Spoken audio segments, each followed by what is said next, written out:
ఊర్ధ్వ లోకాలు ఏవే ఉన్నాయి, కింద బిల లోకాలు ఏవే ఉన్నాయి అని. ఈ రకంగా ఈ 14 భువనాల రూపం అంతా ఏర్పడింది అనమాట. అంటే స్వామి ఇలా ఇలా ఏర్పడినాడు. అన్నిటికంటే ఉన్న పైన ఉన్న సత్యలోకంలో ఈయన బ్రహ్మదేవుడిగా వెలసినాడు. అంటే బ్రహ్మదేవుడిలో ఈయన అంశ అన్నమాట. బ్రహ్మదేవుడిని హిరణ్య గర్భుడు అంటారండి. ఈ పదం మళ్ళీ మళ్ళీ వస్తూ ఉంటుంది మనకు వేరే వేరే చోట. ఎవరు ఈ బ్రహ్మదేవుడు అంటే ఫస్ట్ మొదట సృష్టి చేసింది అంటే పరమాత్మ యొక్క పెద్ద కుమారుడు అనమాట. ఇతను ఎవరు అంటే ముల్లోకాలలో ఉన్న అన్ని జీవుల యొక్క రూపుడు ఇతనే అనమాట. సమస్త జీవ రూపుడు ఇతనే అనమాట. అతన్ని ఎందుకు అంటే అతనికి పని అప్పచెప్పినాడని చెప్పినాం కదండి. అతను మరోజుగా అంటే ఇట్లా కొంచెం ఖిన్నుడై ఉన్నట్లుంటే నీవు సృష్టిని చెయ్యి అని చెప్పినాడు అని చెప్పుకున్నాం. ఆయన యందు రజోగుణము ప్రేరణ కలిగి అన్ని రకాల సృష్టి చేయాలి అనే సంకల్పం కలిగింది. సృష్టి అంటే ఏమేం చేయాలి? దేవతల సృష్టి, నర సృష్టి, తిరియగ్ అన్ని పశు పక్షి కీటకాలు అన్ని సృష్టి చేయాలనే కోరిక కలిగింది. అట్లాంటి అతన్ని ఈ రకంగా అంటే ఈయన ప్రేరేపించినాడు. ఆయనలోకి వెళ్ళి సృష్టి చెయ్యి అని. ఎవ్వరు కూడా పరమాత్మ ప్రేరణ లేకపోతే ఏమీ చేయలేరు. ఈవెన్ బ్రహ్మదేవుడు కూడా ఊరికే సృష్టి జరిగింది అంతే ఆయనది. ఆయన ఏమీ చేయలేడన్నమాట. ఈయన ఆయనలో చేతన స్వరూపంగా వెళ్ళి సృష్టి చెయ్యమంటే ఆయన యొక్క ఎనర్జీతో ఈయన చేస్తాడనమాట.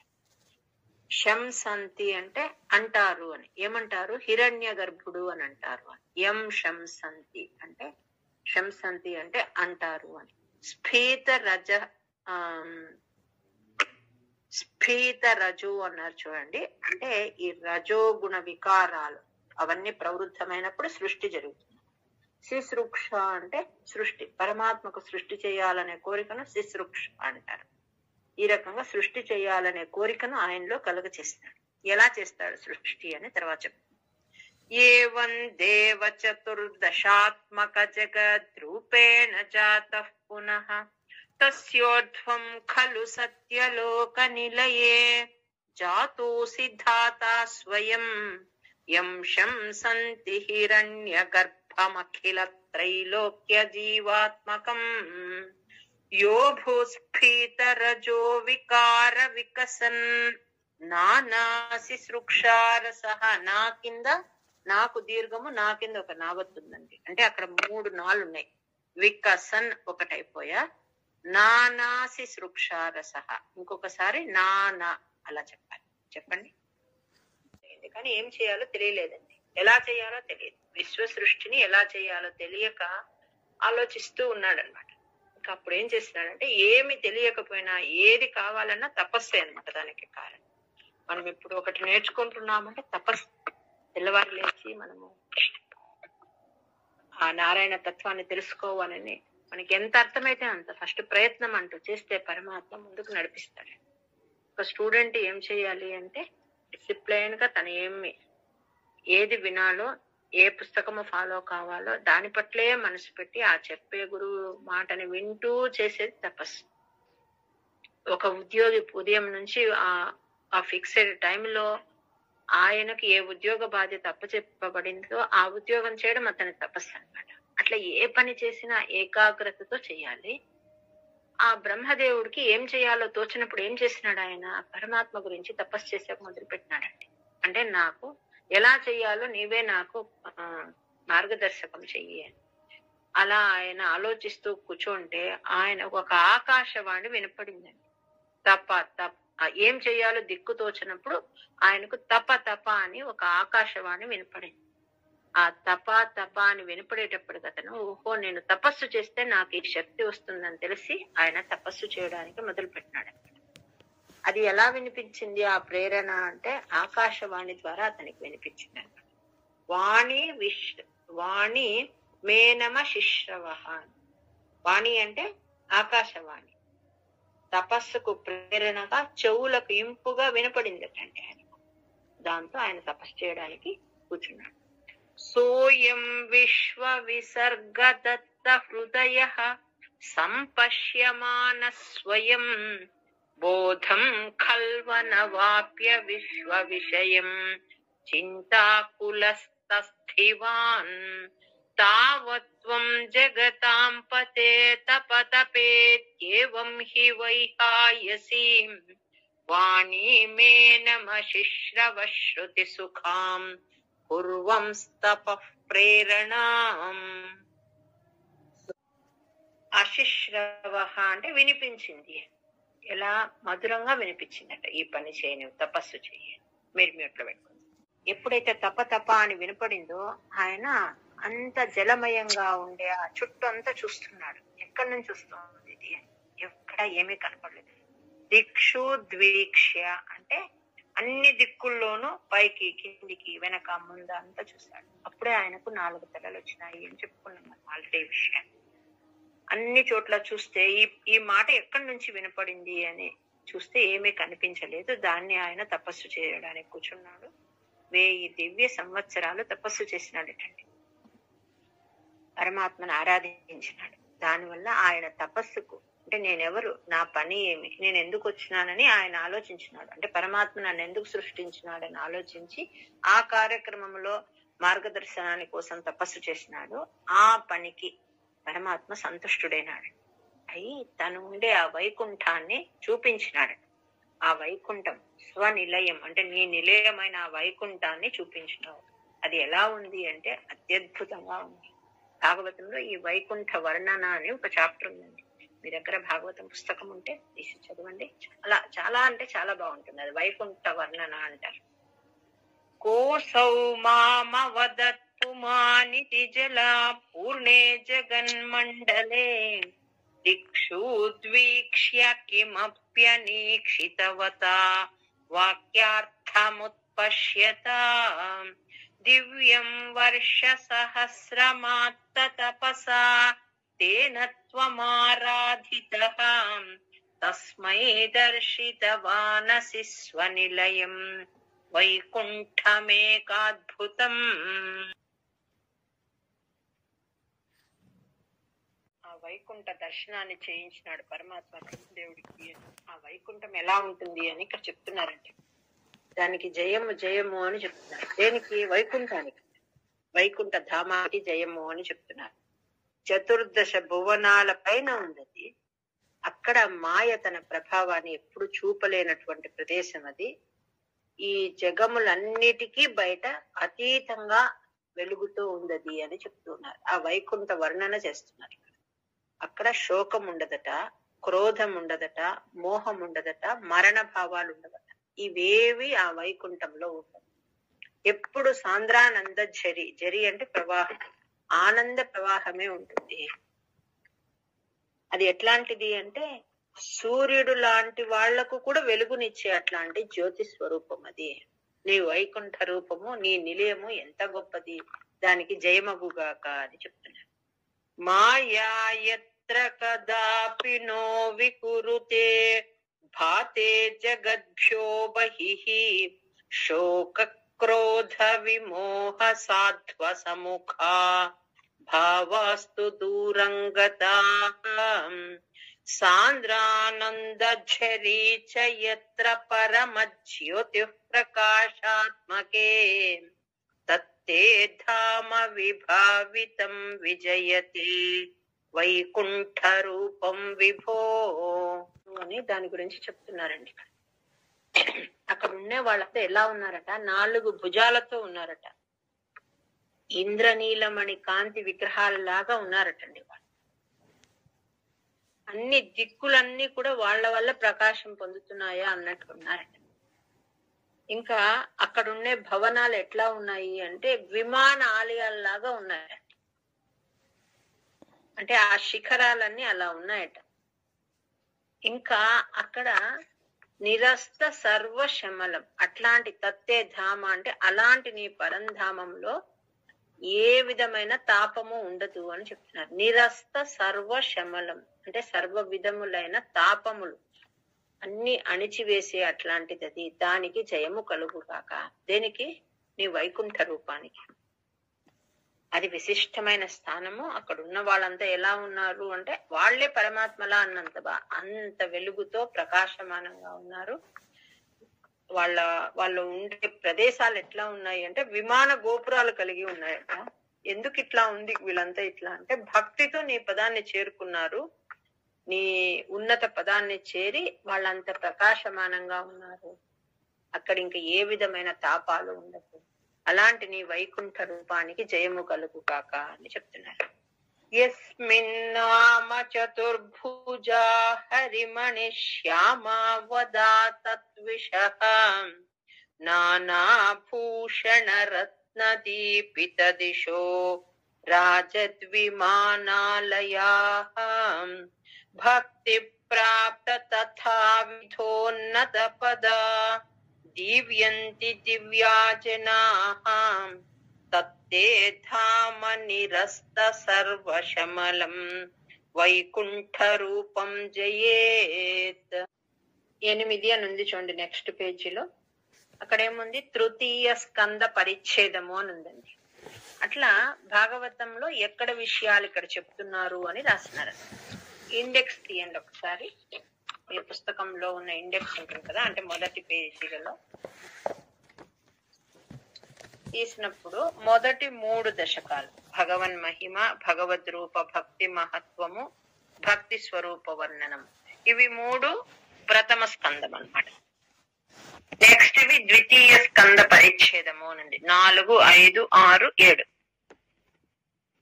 నెక్స్ట్ వచ్చేది తృతీయ స్కంద పరిచ్ఛేదము అని. అంటే ఏమి అంటే శ్రీమద్ భాగవతం యొక్క సార రూపం ఇది అని చెప్పుకున్నాం. శ్రీమద్ భాగవతంలో 18,000 శ్లోకాలు ఉన్నాయండి. దాన్ని కండెన్స్ చేసినారు, అంటే 18,000 శ్లోకాస్ ని కండెన్స్ చేసి 1036 శ్లోకాస్ కి మార్చినారు, అంటే కుదించినారు. ఇప్పుడు ఇక్కడ భట్టాద్రి గారి పాయింట్ ఆఫ్ వ్యూతో రాసుకుంటూ వచ్చినారన్ని. ఇక్కడి వరకు అంటే మనం ఇప్పుడు చెప్పుకుంటున్న 7వ దశకం వరకు 2 స్కందాలు అయిపోతాయి, 12లో 2 అయిపోతాయి. ఇంకా మళ్ళీ అలా అలా వెళ్తూ ఉంటాం. కానీ 2వ స్కందంలో చాలా ముఖ్యమైన కొన్ని విషయాలు ఉన్నాయండి, అది ఇక్కడ మీకు చెప్పాలనుకుంటున్నాను. అది నారాయణీయంలో ఆయన మెన్షన్ చేయలేదు అవి, కానీ భాగవతంలో చాలా ముఖ్యమైనవి అన్నమాట. చిన్నదండి 2వ స్కందం సైజు ప్రకారంగా అయింది, కానీ తత్వ జ్ఞానం, తత్వ జిజ్ఞాస విషయంలోకి వస్తే చాలా పెద్దదండి 2వది. ఎందుకు అంటే దానిలో జనన మరణాల గురించి ఉంది, కర్మ జ్ఞానాల గురించి ఉంది, తర్వాత జ్ఞానం గొప్పదా కర్మ గొప్పదా అనే విశ్లేషణ ఉంది. కానీ ఆఖరికి ఏం చెప్తారు, రెండు గొప్పవే అని చెప్తారు. అంటే కర్మ గొప్పదా జ్ఞానం గొప్పదా అని విమర్శ చేస్తే జ్ఞానం ఒకటే గొప్పది అన్నారు, కర్మ లేకుండా జ్ఞానం లేదు, జ్ఞానం లేకుండా కర్మ లేదు. అట్లా అంటే ఇప్పుడు ఆత్మ గొప్పదా శరీరం గొప్పదా ఏది శ్రేష్టమైంది అని చెప్పడం ఎట్లా సమంజసము కాదు, అట్లా ఈ జన్మ కర్మలలో ఏది శ్రేష్టమో చెప్పేకి కాదు, 2 ముఖ్యమని చెప్పే విషయం ఉందండి. తరువాత ఇందులో అన్ని అవతారాల గురించి సంక్షిప్తంగా చెప్తారు. అంటే మొత్తం ఏ అవతారాలు ఉన్నాయో మనకు తెలియని చాలా అవతారాలు ఇందులో వస్తాయి అన్నమాట. ఆ రకంగా ముఖ్యం. ఇంకొకటి గజేంద్ర మోక్షం అందరికీ మనకు తెలిసిందే అన్నమాట. పోతన గారి భాగవత పద్యాలు చాలా మందికి తెలిసి ఉంటాయి. ఆ గజేంద్ర మోక్షణము కథ ఇందులో ఏం చేస్తున్నారంటే 2 శ్లోకాలలో సింప్లిఫై చేసి ఉందండి. రాను రాను మనం ఇంకా ముందుకు వెళ్లే కొద్దీ గజేంద్ర మోక్షము వివరంగా ఉన్నది వస్తుంది. కానీ నిత్య పారాయణకు ఉపయోగపడే అట్లాంటి గజేంద్ర మోక్షణ ఘట్టము కేవలం 2 శ్లోకాల్లో చెప్తారన్నమాట. దాన్ని లఘు గజేంద్ర మోక్షణము అంటారు. అదొకటి వస్తుంది. తర్వాత చతుశ్లోకి భాగవతం, మనము పురాణ పండవారి బుక్ కానీ ఇంకేదైనా స్తోత్రాల బుక్ తీసుకున్నప్పుడు అక్కడ మీరు గమనిస్తారు చతుశ్లోకి భాగవతం అని ఒకటి ఉంటుంది. అది పరమాత్మ బ్రహ్మదేవుడికి ఉపదేశం చేసింటాడు అన్నమాట. మనం ఏదైతే 18,000 శ్లోకాలుగా చెప్పుకుంటూ ఉన్నామో దీని సారాన్ని 4 శ్లోకాలలో పరమాత్మ బ్రహ్మదేవుడికి చెప్పిన విషయం అందులో ఉందండి. చతుశ్లోకి భాగవతం అంటారు, అది అందులో ఉంది. తర్వాత ఒక మంచి ప్రశ్న వేస్తాడు అనమాట 1వ స్కందం ఆఖరిలో. ఏమని వేస్తాడు అంటే పరీక్షిత్తు శుకమునితో అడుగుతాడు అనమాట, మానవుడు విని తీరవలసినది ఏమి, ఏది సర్వశ్రేష్టమైనది, జీవితంలో ప్రతి మనిషి విని తీరవలసింది ఏమి, తెలుసుకోవలసినదేమి అని ఒక ప్రశ్న వేస్తాడు. రెండవ ప్రశ్న, నేను ఏమి చేయాలి ఇప్పుడు, నా సమయం ఆసన్నమైంది, నేను ఎలా పరమాత్మని చేరుకోవాలి అని అడుగుతాడు. ఆయన ప్రశ్నకు చాలా సంతోషపడతాడు శుకముని. ఎందుకు అంటే మొదటి తన గురించి అడగలేదన్నమాట, అందరి లోక క్షేమం కోసం అడుగుతున్నాడు అనమాట. చాలా అంటే చాలా సంతోషపడతారు. అంటే ఎంత మంచి ప్రశ్న వేసినావు నువ్వు, ఎన్నో వేల కొద్ది విషయాలు ఉన్నాయి వినవలసినవి, అంటే వినవచ్చు అనుకునే అట్లాంటివి, కానీ విని తీరవలసింది ఏది అని అడుగుతున్నావు కదా, అందులోనూ జనుల శ్రేయస్సు కోసం అడుగుతున్నావు, చాలా మంచి ప్రశ్న అడుగుతున్నావు అని సంతోషపడ్డాడు. అందుకే ఆయనకు ఆ పరమాత్మ దర్శనము లభించిందండి. ఎవరికి? పరీక్షిత్ మహారాజుకు. ఏది పరమ శ్రేయస్కరమైంది అని అడిగితే అప్పుడు శుకుల వారు చెప్తారు, పుట్టిన ప్రతివాడు ఖచ్చితంగా ఒక రోజు చనిపోయి తీరవలసిందే. ఈ లోపల ప్రతి ఒక్కడు విని తీరవలసింది ఏమి, తెలుసుకోవాల్సింది ఏమి అంటే శ్రీమద్ భాగవతము అని చెప్తున్నాడండి. అట్లా చెప్తూ ఒక మాట చెప్తున్నాడు, అంటే మనిషి ఒక ఆయుష్ అనేది ఇచ్చేసినారు అతనికి, ఆ శరీరానికి. దీనిలో చాలా సమయం వేస్ట్ అయిపోతుంది అని చెప్తున్నారండి. ఆ ఆయుష్ గురించి చెప్తూ ఏం చెప్తున్నారంటే, క్రిమి కీటకాలన్నీ ఉన్నాయి చూడండి, ఆ శరీరం అంటే క్రిమి శరీరం ఉంది కదా, వాటన్నిటికీ కొన్ని గంటలటండి ఆయుష్. ఇంకా కొన్ని రకాల పురుగులకి రోజుల ఆయుష్ అంటే 1 రోజు, 2 రోజులు, 3 రోజులు అట్లా. ఇంకా కొన్ని ప్రాణులు ఉంటాయి, 2 కాళ్ళ ప్రాణులు, 4 కాళ్ళ ప్రాణులు, పళ్ళు ఉన్న ప్రాణులు, పళ్ళు లేని ప్రాణులు, ఇట్లా రకరకాల ప్రాణులు. వాటికి కొన్ని నెలలు ఉంటాయట. అపురూపంగా కొన్నిటికి ఒక సంవత్సరం ఉంటుందట, అలా ఆయుష్ ఉంటుంది.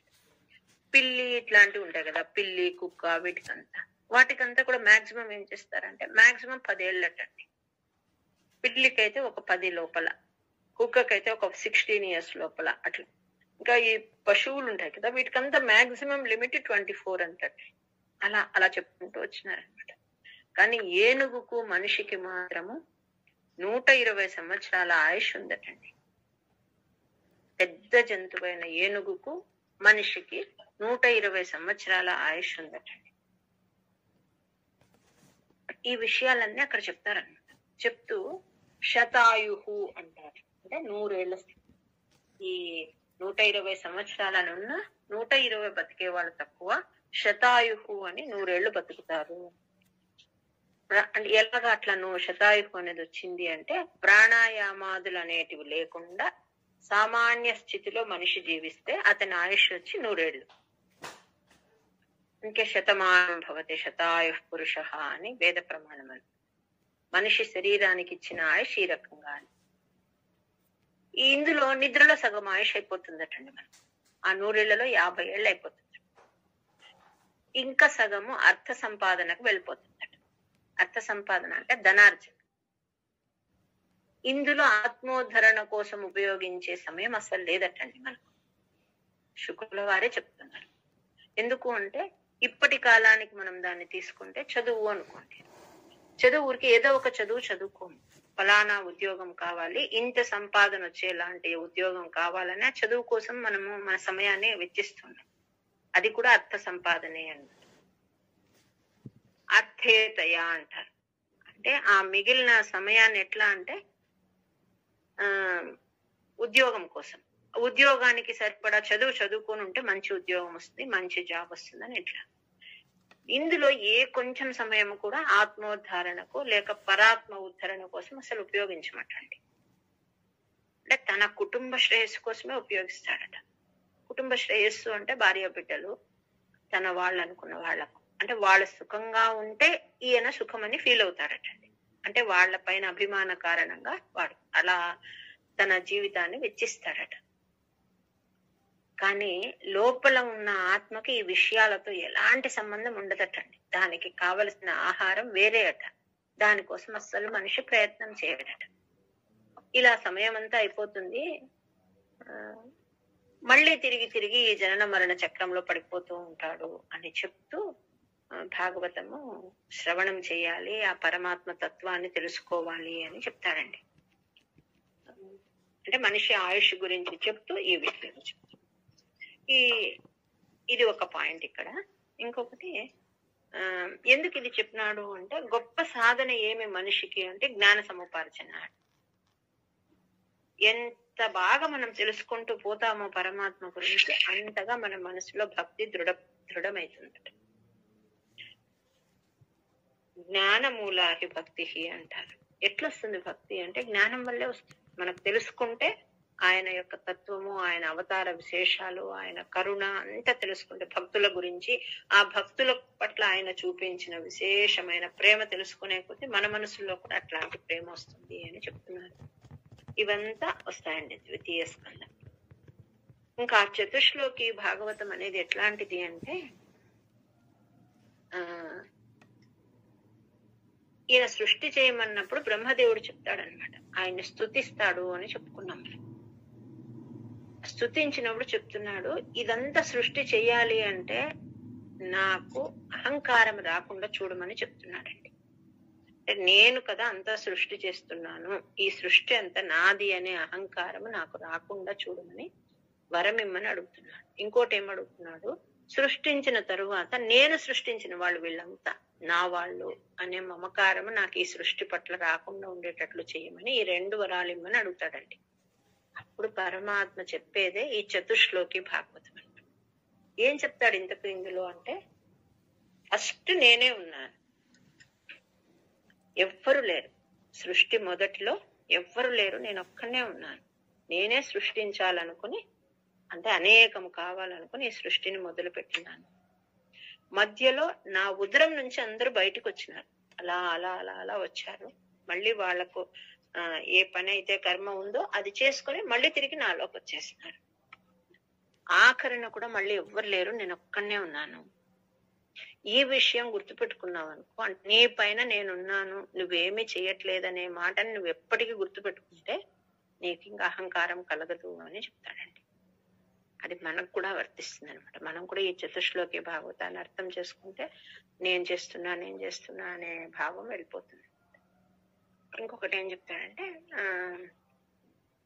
ఇదంతా చేస్తున్నాను నాకు జీవుల పట్ల కరుణ తప్ప నాకు వీళ్ళ నుంచి కావాల్సింది ఏమీ లేదు, నీవు ఏ సృష్టి చేయాలన్నా అది గుర్తుపెట్టుకో అని చెప్తున్నాడండి. ఇది ఎక్కడొస్తుంది అంటే ద్వితీయ స్కందంలో వస్తుంది.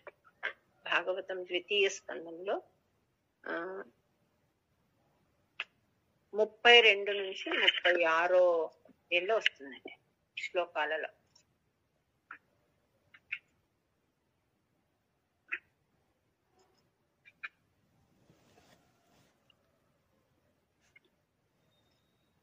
ద్వితీయ స్కందము 9వ అధ్యాయంలో 30 నుంచి 36 వరకు ఉంటుందండి. శ్రీ భగవాను వాచ అని. కానీ అందులో మొదటి 2 ఇంట్రొడక్షన్, లాస్ట్ది కన్క్లూజన్. మధ్యలో ఉన్న 4 శ్లోకాలే చతుశ్లోకి భాగవతం. అట్లా నేనే ఎక్కడ మొదట్లో నేనే ఉన్నాను, మధ్యలో నా ఉదరం నుంచి అట్లా బయటకు వచ్చినారు, తర్వాత ప్రళయ కాలంలో మళ్ళీ అందరూ నా పొట్టలోకి వచ్చేసినారు, లాస్ట్ లో ఉన్న పరతత్వాన్ని కూడా నేనే అని చెప్తున్నాడు. తర్వాత అంతా సత్యం నేనే అంటున్నాడండి, అంతా నా యొక్క లీలనే, మాయ ఇదంతా. బయటికి యాక్చువల్లీ కనిపిస్తోంది కానీ ఇదంతా ఇది నా లీల, నా మాయ అని చెప్తున్నాడు. ఇది నా మాయ అని తెలుసుకున్నావు అనుకో, నీలో ఉన్న అజ్ఞానం వెళ్ళిపోతుంది, నువ్వు ఇంకా సృష్టి అహంకారం మమకారాలు లేకుండా చేయగలవు అని చెప్తున్నాడు. ఇంకా అన్ని చిన్న పెద్ద ప్రాణుల శరీరాలన్నీ పంచమహాభూతాలతో ఏర్పడినవే, అవన్నిట్లో కూడా నేనున్నాను, కానీ ఆ పంచభూతాలు ఏవి నన్ను బంధించవు, అవన్నీ నాలోనే ఉన్నాయి కానీ నేను వాటికి అతీతుడను అని చెప్తాడు. ఇదన్నమాట ఆయన చెప్పిన చతుశ్లోకి. దీని గురించి చాలా గొప్పగా చెప్తారు పెద్దవాళ్ళు, ఎన్నో రోజులు చెప్తారండి ఓన్లీ ఈ శ్లోకాల గురించి. అంటే రకరకాల ఎగ్జాంపుల్స్ తో మనకు అర్థమయ్యేటట్లు చెప్తారు. మీరు ఇది నోట్ చేసుకోండి. భాగవతంలో 2.9.30 to 36, 2.9.30 to 36. ఎక్కడైనా మనము అంటే కొంతమందికి తెలిసే ఉంటుంది, తెలియని వాళ్ళ గురించి చెప్తున్నారు. వాళ్ళు ఏమనుకుంటారంటే ఇది ఎక్కడో ఉంది, వేరే ఎక్కడో అనుకుంటారు. కాదండి, భాగవతంలోనే వస్తుంది, ద్వితీయ స్కందంలో వస్తుంది. ఇది ఒకటి చెప్తారు. ఇంకొకటి 2.7.15 and 16. ఇది వచ్చి లఘు గజేంద్ర మోక్షణం అండి. చాలా చాలా విశేషంగా ఉంటుంది. ఏం దీని ఇంపార్టెన్స్ అంటే, మనం నిద్ర లేస్తూనే ఇంకా ఏం ఫ్రెష్ అప్ కూడా కాకుండా చెప్పుకోగలిగిన ఏకైక శ్లోకం అండి. మంచం మీదనే మనం ఇంకా పడుకొని లేస్తూనే అలాగే చెప్పుకోవచ్చు. ఆ గజేంద్రుడిని ఏ రకంగా పరమాత్మ రక్షించినాడు ఆ ముసలి నుంచి అని ఆ విషయాలన్నీ మనం తలుచుకుని ఈ 2 శ్లోకాల్లో ఎంత చక్కగా ప్రిసైజ్ చేసి పెట్టినారంటే అది చెప్పుకోవాలి. ఈ చెప్పుకోవడం వల్ల మనకు ఉపయోగము అంటే, అంత్యకాలంలో మనకు అప్పుడు మన పరిస్థితి ఎలా ఉంటుందో తెలీదు. ఇప్పుడు మనం బాగున్నప్పుడు ఆ సాధన చేసుకుంటే అప్పుడు పరమాత్మ స్ఫురణ కలిగిస్తాడటండి. ఆయన అంటే తన నామం చెప్పుకునే అట్లా తన లీల గుర్తొచ్చేలాంటి ఒక ఫేవర్ చేస్తాడట మనం బాగున్నప్పుడు ఈ సాధన చేస్తాం. అందుకు ఈ లఘు గజేంద్ర మోక్షం 2 శ్లోకాలు రాసుకొని నీట్ గా చక్కగా నేను మరీ దీన్ని గ్రూప్ లో పోస్ట్ చేస్తాను. దాన్ని మీరు చెప్పుకుంటూ అవకాశం ఉన్న వాళ్ళు దాన్ని బైహార్ట్ చేసేయండి. 2 ఉంటాయి, నిద్రలేస్తూనే చెప్పుకునేది. అంతఃసరస్యురు బలేన పదే గృహీతో గ్రాహేణ యూథపతిరంబుజ హస్త ఆర్త ఆహేదమాది పురుషాఖిల లోకనాథ శ్రీతశ్రవ శ్రవణ మంగళ నామధేయాది వస్తుంది. ఇంకొక శ్లోకం శుత్వా హరిస్తమరణార్థాన్ని. ఈ 2 శ్లోకాలు చతుశ్లోకి భాగవతం. ఇవి ఇక్కడే విశేషం అండి. ఖచ్చితంగా 2వ స్కందంలో తెలుసుకోవాల్సింది. ఏమి ఇందులో చెప్పేది, దీని జిష్టి ఏమి అంటే ఏకో నారాయణ, నేను మాత్రమే ఉన్నాను, ఆఖరణ మొదట అంతా ఉన్నాను, మధ్యలో నేనే, కానీ నా లీలా విశేషం వల్ల అందరినీ అలా బయటికి రప్పించినాను. పురాణ పురుషుడను నేను, ఎవ్వరు స్వతంత్రులు కాదు. కానీ అందరు ఏమనుకుంటారంటే నేనే అనుకుంటారు. ఎవ్వరు అంటే సృష్టించే బ్రహ్మనే స్వతంత్రుడు కానప్పుడు ఇంకా మనం ఎవ్వరు కాదు కదండి. అది మర్చిపోయి మనం ఏమనుకుంటాం, నేను చేసినాను, నేను కాబట్టి చేసినాను, నేననే దాన్ని ఎంత వరకు తీసుకెళ్లాలో అంత తీసుకెళ్తాం అన్నమాట. అన్ని పరమాత్మ అధీనంలో ఉన్నాయి. ఆయనే సర్వస్వతంత్రుడు, మనం ఆయన చేతిలో కీలు బొమ్మలము అని గుర్తు పెట్టుకుని ఏ పని చేసినా ఆయన కర్తృత్వ భావన లేకుండా చెయ్యమని చెప్పేది ఇదండి. ధ్యానం యొక్క విశేషత చెప్పేది కూడా ఈ స్కందమే. ఇట్లా అన్ని రకాలుగా ఇది గొప్పదండి. దీనిలో ఇంకా హయగ్రీవ రూపం గురించి వస్తుంది, అది రేపు ఎప్పుడైనా చెప్తున్నామండి. ఈరోజు కొంచెం మరి శ్లోకం దగ్గర మణి గారు ఉన్నారని అమ్మవారు లక్ష్మీదేవి ఏం చేస్తోంది అంటే, నీ పాద పద్మాల పరిమళం పట్ల ఆసక్తి కలిగి అక్కడే ఉంటుంది ఎప్పుడు. ఎంతో మంది దివ్యాంగనలంతా ఆమెను చుట్టూ చేరి ఆమెను సేవిస్తూ ఉంటారు. ఆమె ఏం చేస్తుంది, నీ పాద సేవన చేస్తూ ఉంటుంది. పాద సేవన అని నవవిధ భక్తులలో పాద సేవన వచ్చి అమ్మవారికి స్వరూపం అండి. అంటే దానికి ఎగ్జాంపుల్ ఎవరు అంటే అమ్మవారే అండి. ఆమె ఎట్లాంటిది అంటే, ఆమె యొక్క శరీరం యొక్క కాంతి విశ్వమంతా వ్యాపించి ఉండే అంతటి కాంతితో ఉందటండి. ఆమెను సేవించే వాళ్ళు అందరు ఆమెను సేవిస్తుంటే ఆమె పరమాత్మ యొక్క పాద సేవన చేస్తూ ఉంది, చేస్తూ పరవశించిపోతాం. అట్లాంటి నీ దివ్య ధామము, నీ వైకుంఠం ఎట్లా ఉంది అంటే వైభవంగా ఉంది, ఆశ్చర్యజనకంగా ఉంది. అట్లాంటి దివ్య ధామాన్ని నాకు కూడా ప్రసాదించు అని భట్టాద్రి వేడుకుంటున్నారు. అది అన్ని విధాలైన తాపాలను అణుస్తుంది కదా. అట్లాంటి దివ్య ధామాన్ని, వైకుంఠ దర్శనం నాకు కూడా కలిగించుకుని చెప్తూ ఉన్నారు. నానా దివ్య వధూ జనైరభివృత విద్యుల్లతాతుల్యయా విశ్వోన్మాదన హృదయ గాత్రలతయా విద్యోతితా శాంతరా త్వతీక కుతుకాల్ లక్ష్మీ స్వయం లక్ష్యతే యస్మిన్ విస్మయనీయ దివ్య విభవం తత్తే పదం దేహి మే. పదే రత్నాసనాధ్యాసితం భాస్వత్కోటిల సత్కిరీటకటకాద్యాకల్పది ప్రాకృతి శ్రీవత్సాంకితమాత్త కౌస్తుభమణిఛాయారుణం కారణం విశ్వేషాం తవ రూపమైక్షత విధిః తత్తే విభో భాతు మే. తత్రైవం ప్రతిదర్శితే నిజపదే రత్నాసనాధ్యాసితం భాస్వత్కోటిల సత్కిరీటకటకాద్యా కల్పది ప్రాకృతి శ్రీవత్సాంకితమాత్తకౌస్తుభమణిఛాయారుణం కారణం విశ్వేషాం తవ రూపమైక్షత విధిః తత్తే విభో భాతు మే. నిన్న చెప్పుకున్నాం ఒకటి తత్రైవం ప్రతిదర్శితే నిజపదే అంటే ఎట్లా బ్రహ్మదేవుడు ఎన్నో సంవత్సరాలు తపస్సు చేసి నీ అనుగ్రహాన్ని పొందినాడు, ఆయనకు వైకుంఠంలో ఉన్న నీ దివ్య రూపం యొక్క భాగ్యం కలిగింది అని చెప్తున్నాడు. ఎట్లా ఉన్నాడట అక్కడ పరమాత్మ అంటే మణిమయ సింహాసనం పైన కూర్చుని కోటి సూర్యుల కాంతితో ఉన్నాడటండి. ఆ శ్రీవత్సము గుర్తుగా కలిగిన ఆ పరమాత్మ యొక్క రూపాన్ని దర్శించినాడు బ్రహ్మదేవుడు. అలాంటి రూపాన్ని నాకు కూడా దర్శించే భాగ్యాన్ని ఇమ్మని భట్టాద్రి వేడుకుంటూ ఇంత అద్భుతంగా ఉంది, నీవన్ని లోకాలకు కారణభూతుడవు, అట్లాంటి నీ దివ్య రూపాన్ని దర్శించే అదృష్టాన్ని నాకు కూడా ఇవ్వు. బ్రహ్మదేవుడు ఎలాంటి రూపాన్ని అయితే దర్శించినాడో నాకు అలాంటి భాగ్యాన్ని ఇవ్వమని అడుగుతున్నారు. 7వ శ్లోకం.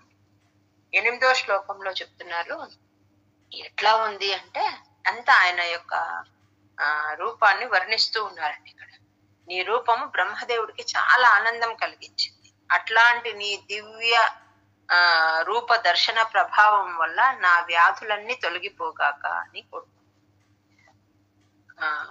అంత సుకుమారంగా ఉన్నాడట స్వామి. తొలకరి మేఘములాగా కోమలంగా నీలమైన కాంతితో ఎట్లా ఉన్నాడు అంటే చిరునవ్వులు చిందిస్తూ ప్రసన్న ముఖంతో ఉన్నాడు, చతుర్భుజుడై ఉన్నాడు, శంఖ చక్ర గదా పద్మాలన్నీ ధరించినాడు 4 చేతులతో. ఇట్లాంటివి దర్శనమిచ్చినావు బ్రహ్మకు, అలాంటి రూపము నా వ్యాధులన్నిటినీ తొలగించుగాక అని వేడుకుంటాడు. ఆలాంబోదకలాయ కోమల రుచాం చక్రేణ చక్రం దిశాం ఆవృణ్వానముదార మందహసితస్యంద ప్రసన్నాననం రాజత్కంబుగదారి పంకజధర శ్రీమద్భుజామండలం స్రష్టుస్తుష్టికరం వపుస్తవ విభో మద్రోగముద్వాసయే. మనం వెనకటి 2 శ్లోకాల్లో చెప్పుకున్న అట్లాంటి రూపాన్ని చూసి బ్రహ్మదేవుడికి చాలా ఆనందం వేసి సంతోషపడిపోయినాడనమాట. ఆయన్ను స్తుతించినాడు, హర్షాతిరేకంతో స్తుతించినాడు. కృతార్థుడనైనాను అని చెప్పాడు. ఎప్పుడు ఆయన దర్శనం ఇచ్చినాడండి? ఈయన 1000 దివ్య సంవత్సరాలు తపస్సు చేస్తే ఇలాంటి దర్శనం దొరికిందని. అప్పుడు సంతోషపడి ఆయన స్తుతిస్తూ ఆఖరణ అడుగుతున్నాడు, ఈ సృష్టి చెయ్యాలంటే నాకు నిన్న నేను చెప్పాను చూడండి, ఈ సృష్టి నేనే చేస్తున్నాను అనే భావన నాలో రాకుండా చేయమని, తర్వాత సృష్టి చేసినాక ఇదంతా నా సృష్టే అని చేసిన సృష్టి పట్ల అంటే మన అందరి పట్ల మమకారం కలగకుండా ఉండేటట్లు చేయమని అడిగాడు. దాన్ని ద్వైత అని చెప్తున్నారు ఇక్కడ. అంటే నీ స్వరూప జ్ఞానాన్ని నాకు అనుగ్రహించు అని వేడుకున్నాడు. ద్వైతలో ఆ 2వ తా ఉంది చూడండి, దీర్ఘం తా, దానిలో ఆ అనే అక్షరం కలిసిపోయి ఉంటుంది. ద్వైత అద్వైత భావము అని. అట్లాంటి భవత్ స్వరూప జ్ఞానం, నీ యొక్క స్వరూప జ్ఞానాన్ని ఇవ్వమని వేడుకున్నాడు. అప్పుడు ఆ చతుశ్లోకి భాగవతాన్ని ఉపదేశం చేసినాడండి పరమాత్మ. అట్లాంటి నిన్ను నేను భజిస్తూ ఉన్నాను. భజే అంటే సేవిస్తాను. ఎలాంటి రూపాన్ని అయితే బ్రహ్మదేవుడు చూసి ముచ్చటపడి పరమానంద పడ్డాడో అలాంటి రూపాన్ని, అలాంటి నిన్ను నేను సేవిస్తాను అని చెప్తున్నాడు. దృష్ట్వా సంభృత సంభ్రమ కమలభూః త్వత్పాదపాథోరుహే హర్షావేశవశం వదో నిపతితః ప్రీత్యా కృతార్థీ భవన్ జానాస్యేవ మనీషితం మమ విభో జ్ఞానం తదా పాదయ ద్వైతాద్వైత భవత్ స్వరూప పరమితి ఆచష్టతం త్వాం భజే. ఎప్పుడైతే బ్రహ్మదేవుడు పరమాత్మని చూసి మురిసిపోయి ఆయన పాదాల పైన పడ్డాడో అప్పుడు పరమాత్మట ఆయన్ని చక్కగా అలా స్పృశించినాడట. ఆ తామ్రే అంటే ఎర్రని పాదాలు, ఆ తామ్రే చరణే అంటే చరణే అంటే పాదాలు. నీ యొక్క ఎర్రని పాదాలకు నమస్కరించేటప్పటికి ఆయన ఏం చేసినాడు, మృదువుగా అలా అలా స్పృశించినాడట. చేసి ఈ చతుశ్లోకి భాగవతాన్ని ఉపదేశించి ఇంకా నీవు సృష్టి కార్యాన్ని ప్రారంభించు, నీకు దానికి సరిపడా జ్ఞానం దొరికింది అని, నువ్వు ఇంకా కర్మబంధంలో చిక్కుకోవు అని చెప్పాడండి. అంటే ఏం చేస్తే చిక్కుకోము, మన పైన ఇంకొకరు ఉన్నారు, ఏది నాది కాదు, ఆయన ఆదేశం మేరకు చేస్తున్నాం అన్నట్లు మన పని చేయాలి. ఏ గ్రంథం చెప్పినా అదేనండి, నాది నాది కాకుండా ఇది నా ఇల్లు కాదు, నేను వచ్చినాను ఇక్కడ మళ్ళీ వెళ్ళిపోవాలి, మనం కొంత పని కోసం వచ్చాం కదా, ఆ కర్మ చేసేసి వెళ్ళిపోవాలి నా భావంతో. అంటే నేను చేస్తున్నాను, నాది ఇంత సృష్టి నేనే చేశాను అని ఆయన అనుకోకుండా ఉండడానికి ఆయనకు అలాంటి ఉపదేశం చేశాడు. ఆయనలో ఈయన అంతర్యామిగా ప్రవేశించినాడు. అంటే బ్రహ్మదేవుడు ఎవరో వేరే కాదు, ఈయనే ఆయనలో ప్రవేశించి ఈ సృష్టి కార్యాన్ని చేయడానికి ఆయనకు తగిన ప్రేరణ కలిగించినాడు. ఆయనలో ఉండి ఈ సృష్టినంతా చేయించినాడు.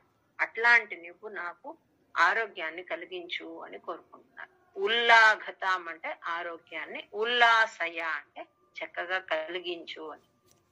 ఏ ప్రేరణ ఎవరైతే ఆ బ్రహ్మదేవుడికి ప్రేరణనిచ్చి సృష్టి కార్యాన్ని నడిపించినారో నువ్వు, ఆ భగవంతుడైన నువ్వు ఉల్లాఘతం నాకు ఆరోగ్యాన్ని, ఉల్లాసయ చక్కగా కలిగించు అని వేడుకుంటున్నాను. నాపై దయతో నాకు ఆరోగ్యాన్ని చేకూర్చు.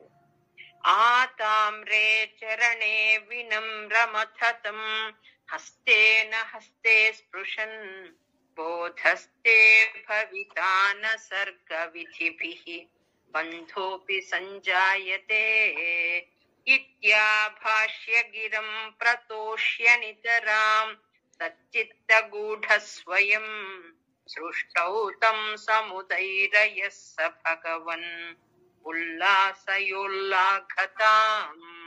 మన నారాయణీయంలో 2వ స్కందం గురించి అయిపోతుందండి. భాగవతంలో 12 స్కందాలు ఉన్నాయి. ఒక్కొక్క స్కందంకి 2 లేక 3 దశకాలు వచ్చేటట్లుగా చేసుకున్నారు భట్టాద్రి గారు. ఇక్కడతో 2వ స్కందం అయిపోతుంది అనమాట. 3వ స్కందం స్టార్ట్ అవుతుంది నెక్స్ట్. కానీ 2వ స్కందంలో అన్ని అవతారాల గురించి క్లుప్తంగా వస్తుందండి భాగవతం. చాలా కొంచెమే వచ్చిన అన్ని అవతారాల గురించి వస్తుంది. ఇక్కడ ఒక విశేషం ఉంది. ఏమిటి అంటే హయగ్రీవ అవతారం ఒకటి ఉందండి. మనము జ్ఞానస్వరూపుడు హయగ్రీవుడిని రోజు ఉపాసిస్తున్నాం కదా, ఆ అవతారం గురించి వస్తుందన్నమాట. ఎట్లా వచ్చిందట అది అంటే, బ్రహ్మ యజ్ఞం చేసేటప్పుడు ఆ యజ్ఞం చేసే సమయంలో ఆవిర్భవించిన రూపం అంటండి హయగ్రీవ రూపం. యజ్ఞశాలలో బ్రహ్మదేవుడు యజ్ఞం చేసేటప్పుడు ఆవిర్భవించిన రూపం అట. అది రావడం ఎలా వచ్చింది అంటే, ఈ సమగ్ర వేదాలను శ్వాస ద్వారా బయటకు వచ్చినాయట. హయగ్రీవ స్వామి యొక్క ముక్కు నుంచి శ్వాస ద్వారా అన్ని వేదాలు బయటకు వచ్చినాయట. అలాంటి అవతారం అన్నమాట జ్ఞాన స్వరూపము. అది ఎలా వచ్చిందట ముక్కు నుంచి అంటే, ఇప్పుడు మనం ఊపిరి తీసుకుంటున్నామండి. పరమాత్మ మనకిచ్చిన అద్భుతమైన వరం ఇదే. ఇప్పుడు మనం అదే పనిగా ప్రాణాయామం చేయాలని కూర్చొని చేస్తాం, గుర్తు పెట్టుకుని, టైం పెట్టుకుని, ఒక ఫిక్స్ చేసుకుని, ఎవరితో నేర్చుకొని అట్లా. కానీ అది లేకుండానే మనం ఎలా ఊపిరి తీసుకోవాలో మనకి ఇచ్చేస్తున్నాడండి. మనకు అసలు దానికి గుర్తు ఉండదు, అంటే అనాయాసంగా చేసేస్తాం. నువ్వు ఊపిరి తీసుకోకపోతే నువ్వు చనిపోతావంటే మనం ఏం చేస్తాము, మాటికి ఇంకొక పని చేయమన్నమాట. ఊపిరి తీసుకోవాలి కదా, లేకపోతే నా ప్రాణం పోతుందని తీసుకుంటూనే ఉంటాం. అలాంటిది లేకుండా ఆటోమేటిక్ గా జరిగే అట్లాంటిది ఇచ్చినాడండి పరమాత్మ. ఎంత అద్భుత వరమో చూడండి. ఆ ఊపిరి తీసుకోలేక మొన్నటి కరోనాలో ఎంత కష్టపడ్డాం అందరం. అలాంటి గాలికి ఎంత డబ్బులు పెట్టి కొన్నాం, అంత కొన్నా ప్రాణం దక్కించుకోలేక ఆత్మీయుల్ని పోగొట్టుకున్నాం. ఎక్కడ చూసినా ఎంత కష్టం వచ్చింది. అది ఇచ్చినాడండి పరమాత్మ. మనం ఎంత అనాయాసంగా ఊపిరి తీసుకుంటున్నామో మనకు తెలియకుండా ఊపిరి వదిలేస్తున్నామో, ఆ రకంగా లీలామయంగా హయగ్రీవ స్వామి నుంచి ఈ వేదాలు వచ్చినాయట. వేదాలను తన ఊపిరి ద్వారా పంపించేస్తున్నాడట బయటికి, అలా వచ్చినాయట. అంటే అన్ని విద్యలు ఈ హయగ్రీవం రూపం నుంచి వచ్చినాయన్నమాట. అది ఇక్కడ వేద రూపము జ్ఞాన రూపము అంటారు. హయగ్రీవం అంటే గుర్రపు ముఖము అని. ఆ ఇది ఇక్కడ వచ్చిన ఒక అవతారం. ఇంకొకటి రాజరాజేశ్వర అవతారము అంటారండి. రాజరాజేశ్వర అవతారం అంటే ఏమి అంటే ఆ రాజులలో అలాంటి ఒక విభూతిని పరమాత్మ పెడతాడటండి. రాజులు ఇప్పుడు ఏలాలి, మనల్ని పాలించాలి అంటే వాళ్ళకు ఆ శక్తి సామర్థ్యాలు ఇవ్వాలంటే రాజరాజేశ్వర రూపము వాళ్ళలో ఉంటేనే చేయగలరటండి. పాలనా శక్తి కావాలి అంటే అట్లనమాట. అది ఎలా తెలుస్తుంది అంటే ఈ సృష్టిలో మన్వంతరాలు అని ఉన్నాయండి. 14 మన్వంతరాలు ఉన్నాయి. స్వయంభువ, స్వారోచిష, ఉత్తమ, రేవత, తాపస, చాక్షుష, ఇట్లా వైవస్వత, సావరణి, ఇట్లా రకరకాల మన్వంతరాలు ఉన్నాయి. ఈ మన్వంతరాలన్నిటికీ కూడా ఒక ప్రత్యేక ఇంద్రుడు ఉంటాడండి.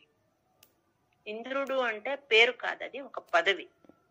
ఆ ఇంద్రుణ్ణి అనుసరించి మళ్ళీ నడిచే దేవతా సముదాయాలు ఉంటాయి. ఆ దేవతా సముదాయాలకు అంటే వాళ్ళకు మళ్ళీ ప్రత్యేక పేర్లు ఉంటాయి అన్నమాట. ఇంకా సప్తర్షులు ఉంటారు, వాళ్ళు కూడా ప్రతి మన్వంతరానికి మారుతూ ఉంటారు. ఆ కాలానికి ఒక మనువు ఉంటాడు, మన్వంతరానికి మళ్ళీ ఒక మనువు ఉంటాడు, ఆ కాలానికి ఒక ఇంద్రుడు ఉంటాడు. వారిలో ఆ మనువు పాలించాలి కదా, వారిలో ఈ భగవంతుడి రూపం రాజరాజేశ్వర రూపంగా ఉంటుందట. అంటే శ్రేష్టమైన చక్రవర్తుల్లో కూడా ఈ ఆవేశ రూపంలో ఈ రాజరాజేశ్వరుడి విభూతి ఉంటేనే వాళ్ళు చక్కగా పరిపాలిస్తారట. అట్లా ఎక్కడైనా చక్కటి పరిపాలన నడుస్తోంది అంటే పరమాత్మ యొక్క స్పెషల్ విభూతి వారిలో ఉన్నట్టు లెక్కండి. ఆ మనువుల్లో కూడా ఆయన యొక్క విభూతి ఉంటేనే పరిపాలిస్తారు. అట్లా అంటే ఇక్కడ ఈ రాజరాజేశ్వర అనేది ఒక అవతారము ప్లస్ విభూతి కూడా. తర్వాత హయగ్రీవం, ఈ రెండు కూడా ఈ 2వ స్కందంలో చెప్తారండి. అంటే తాపస అనే మన్వంతరంలో జరిగిన కథ అన్నమాట గజేంద్ర మోక్షం. అక్కడ మోక్ష ప్రదాయకుడుగా వచ్చి ఆయన ఆ గజేంద్రుణ్ణి రక్షించింటాడనమాట. అది మళ్ళీ విశదీకరంగా మనకు ముందు వస్తుంది. కానీ 2వ స్కందంలో, భాగవతం యొక్క 2వ స్కందంలో ఈ విశేషాలన్నీ ఉంటాయన్నమాట. సూక్ష్మంగా ఉంటాయి. ప్రతి ఒక్క ఏ అవతారం ఉంది, దేనికోసం వచ్చింది అది అని సింపుల్ గా ఉంటుంది. అది నారాయణీయంలో ఎందుకు అది చెప్పాల్సి వస్తుంది అంటే నారాయణీయం అంతా భాగవత సారమేనండి. భాగవతంలో ఏమున్నాయో అదే విషయాలే మనం ఇక్కడ చెప్పుకుంటున్నాం. కానీ ఇక్కడ టచ్ కాని విషయాలు ఏవైనా ముఖ్యమైనది ఉంటే అలా చెప్పడం జరుగుతుంది. కానీ లేకపోతే ఇంతనే చాలు, అంటే మనకి దీనిలో ఉన్నదే సరిపోతుంది. కొంతమందికి ఇష్టం ఉంటుంది దానిలో ఇంకా కొంచెం ఏముందో తెలుసుకోవాలా అని, అలా టూకీగా చెప్పింటే వాళ్ళు మళ్ళీ తిరిగి సాధన చేసుకుంటారనే ఉద్దేశంతో చెప్పడం.